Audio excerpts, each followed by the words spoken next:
2011 തുടർഭരണം കിട്ടാതിരിക്കാൻ അന്ന് CPMന്റെ സംസ്ഥാന സെക്രട്ടറി ആയിരുന്ന പിണറായി വിജയൻ ഇടപെട്ടെന്നും പിന്നീട് 13 മണ്ഡലങ്ങളിൽ സ്ഥാനാർത്ഥികളെ നിർത്തിയത് തോൽപ്പിക്കണമെന്നുള്ള ഉദ്ദേശത്തോടു കൂടിയായിരുന്നു എന്നതടക്കമുള്ള കാര്യങ്ങൾ ഇന്നിപ്പോൾ പ്രകാശനം ചെയ്ത കെ സുരേഷ് കുമാറിൻ്റെ പുസ്തകത്തിലുണ്ട്.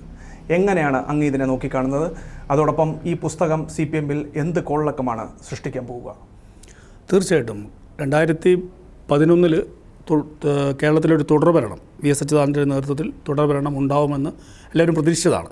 കാരണം അത്തരത്തിലുള്ള ഏറ്റവും നല്ല ഭരണമായിരുന്നു 5 കൊല്ലം ഇടതുപക്ഷ മുന്നണി VS നയിച്ച ഗവൺമെൻറ് ചെയ്തത്. അത് ഈ പറഞ്ഞ കാര്യങ്ങളിൽ 13 മണ്ഡലമല്ല 15ഓളം മണ്ഡലങ്ങളിൽ ഏതാണ്ട് 500 വോട്ടിൽ താഴെ ആണ് സ്ഥാനാർത്ഥികൾ തോറ്റത്. സ്ഥാനാർത്ഥി നിർണയത്തിൽ തുടങ്ങി VSന് രണ്ടാമതും തുടർഭരണം VS മുഖ്യമന്ത്രി ആവരുത് എന്ന നിർബന്ധ ബുദ്ധിയോടുകൂടിയാണ് സ്ഥാനാർത്ഥികൾ നിശ്ചയിച്ചതുള്ളത്. സ്ഥാനാർത്ഥി പട്ടിക പരിശോധിച്ചാൽ നമുക്ക് മനസ്സിലാക്കാൻ കഴിയും. അത് സുരേഷ് കുമാർ സാർ പറഞ്ഞ കാര്യം യാഥാർത്ഥ്യമാണ്. കാരണം അന്ന് തുടർഭരണം കിട്ടിയിരുന്നെങ്കിൽ ചരിത്രമാവുമായിരുന്നു. ഏറ്റവും നല്ല ആൻറ്റി ഇൻകംബൻസി ഫാക്ടറി ഇല്ലാത്ത ഒരു ഗവൺമെൻറ് ആയിരുന്നു 2006 മുതൽ 2011 വരെ കേരളത്തെ VS നയിച്ച ഗവൺമെൻറ്. VS അച്യുതാനന്ദൻ മുഖ്യമന്ത്രിയായിരുന്ന സമയത്ത് പല ഫയലുകളും അദ്ദേഹം കാണുന്നതിന് മുൻപ് തന്നെ AKG സെൻറ്ററിലെ പലരുമായിരുന്നു കണ്ടിരുന്നത് എന്നുള്ളത് കൂടി ഈ പുസ്തകത്തിൻ്റെ ഭാഗമാണ്. മുൻ IAS ഉദ്യോഗസ്ഥൻ കൂടിയാണ് ഈ കെ സുരേഷ് കുമാർ എന്ന് പറയുന്ന വ്യക്തി. അപ്പോൾ KN ബാലഗോപാലിൻ്റെയും S രാജേന്ദ്രൻ്റെയും ഉൾപ്പെടെയുള്ളവരുടെ ചില നിർണായക ഇടപെടലുകൾ ഇതുമായി ബന്ധപ്പെട്ട് ഉണ്ടായിട്ടുണ്ട് എന്നുള്ളത് തന്നെയാണോ അങ്ങ് മനസ്സിലാക്കുന്നത്? ഇത് ഏതെങ്കിലും തലത്തിൽ സംഭവിച്ചിട്ടുള്ളത് തന്നെയാണോ? തീർച്ചയായിട്ടും. നമുക്കറിയാം LDF ഗവൺമെൻറ് നയിക്കുമ്പോൾ പാർട്ടിക്കൊരു ഫ്രാക്ഷൻ രീതിയുണ്ട്. ബുധനാഴ്ച ക്യാബിനറ്റ് കൂടുമ്പോൾ ചൊവ്വാഴ്ച വൈകുന്നേരങ്ങളിൽ AK സെൻറ്ററിൽ പാർട്ടി മെമ്പർമാരായിട്ടുള്ള മന്ത്രിമാർ, പാർട്ടി മെമ്പർമാർ തന്നെ ആയിരിക്കും CPMൻ്റെ മന്ത്രിമാർ, അവരുടെ ഒരു ഫ്രാക്ഷൻ ഉണ്ട്. ആ ഫ്രാക്ഷനിൽ വെച്ചിട്ടാണ് നയപരമായ തീരുമാനങ്ങൾ എന്തൊക്കെ ക്യാബിനറ്റിൽ നിശ്ചയിക്കണമെന്നും ഏതൊക്കെ തീരുമാനങ്ങൾ എടുക്കണമെന്നും എടുക്കേണ്ട എന്നും തീരുമാനിക്കുന്നത് ആ ഫ്രാക്ഷനിൽ വെച്ചിട്ടാണ്. അതിനുശേഷമാണ് ക്യാബിനറ്റിലേക്ക് മന്ത്രിമാർ പിറ്റേ ദിവസം രാവിലെ പോകുന്നത്. CPIക്കും അങ്ങനെ 4 മന്ത്രിമാർ കൂടിയൊരു സംവിധാനം ബുധനാഴ്ച രാവിലെ അവർ ചേരാറുണ്ടെന്ന് ഞാൻ മനസ്സിലാക്കിയിട്ടുണ്ട്. സ്വാഭാവികമായിട്ട് നയപരമായി എടുക്കുന്ന തീരുമാനങ്ങൾ AK സെൻറ്ററിലെ പാർട്ടി കമ്മിറ്റികൾ അറിഞ്ഞിട്ടാണ് ചെയ്തിരുന്നത്. അതാണ് സുരേഷ് കുമാർ സാർ പറഞ്ഞ ഫയലുകൾ AK സെൻറ്ററിൽ പോയി പരിശോധിക്കുന്നു എന്ന് പറഞ്ഞത്. യഥാർത്ഥത്തിൽ അക്ഷരാർത്ഥത്തിൽ അങ്ങനെ ആയിരിക്കില്ല. പക്ഷേ നയപരമായ തീരുമാനങ്ങൾ എന്ത് തീരുമാനം എടുക്കുമ്പോഴും AK സെൻറ്ററിലെ പാർട്ടി കമ്മിറ്റി അറിഞ്ഞിട്ട് തീരുമാനം എടുക്കുകയുള്ളൂ.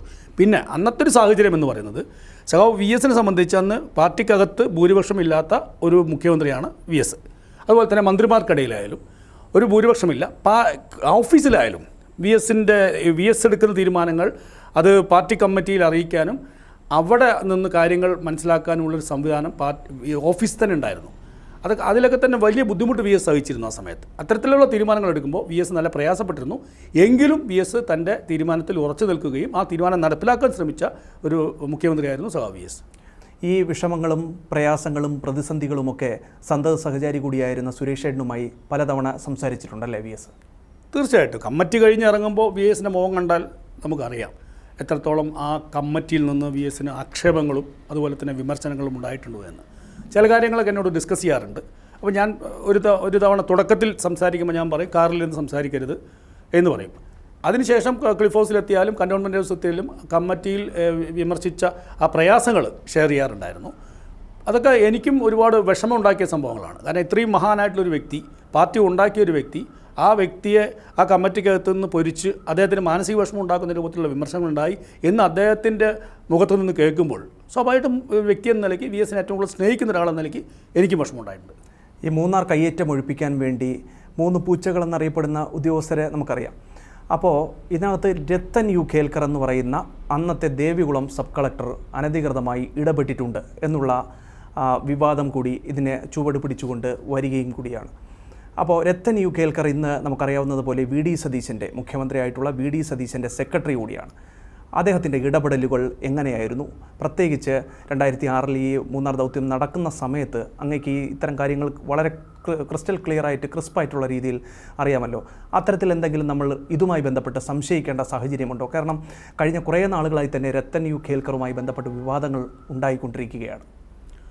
അദ്ദേഹം തുടക്കക്കാരനായിട്ടുള്ളൊരു IAS ഉദ്യോഗസ്ഥനായിരുന്നു. അപ്പോഴാണ് ദേവികുളം സബ് കളക്ടറായിട്ട് വരുന്നത്. എനിക്ക് അത്തരത്തിലൊരു വിമർശനം ഇല്ല.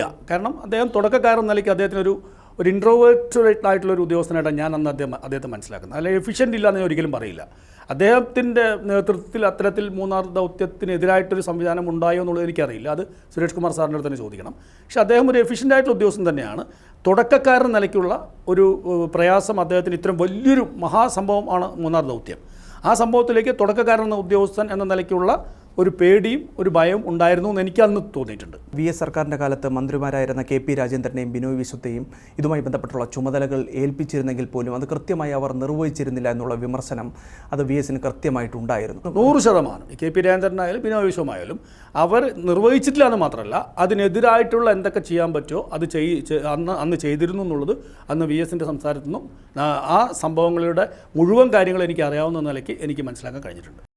ഏറ്റവും പുതിയ വാർത്തകളും വിശേഷങ്ങളും വിരൽ തുമ്പിലറിയാൻ സീ മലയാളം ന്യൂസ് എല്ലാ ഡിജിറ്റൽ പ്ലാറ്റ്ഫോമുകളിലും ലഭ്യം.